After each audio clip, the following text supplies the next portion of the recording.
Hello, good afternoon. Time check 3:30 p.m. Ayan. May 8, 2024. 3:30 p.m. exactly. Ayan, umulan.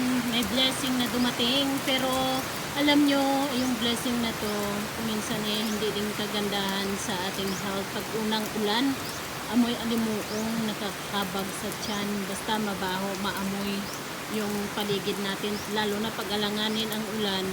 Ito ay nagdudulot din na masyado siyang nag-aalinsangan lalo yung paligid natin.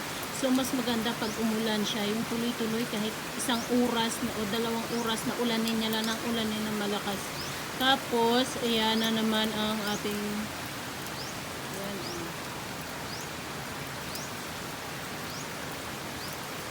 parang pinapasingaw niya lalo yung init sa ating paligid.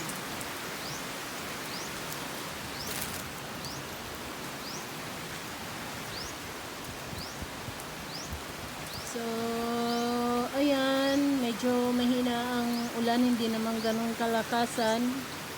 Pumasok kami sa bahay dahil nag-aamoy kulo, ano yun? Mabaho, maamoy yung paligid, yung singaw ng lupa at yung semento. Tapos maya-maya pag alanganin, pag hindi tuloy-tuloy itong ulan niya, ay maalinsangan na rin yung ating paligid. So, yan lang guys ang update for today. 3:30 p.m. exactly, May 8, 2024. Ayan, bumuhos naman ng hindi ganong kalakas. Ayan, pero nabasa naman yung, ayan siya oh.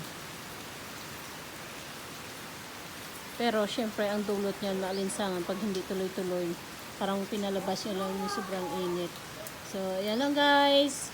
Babush!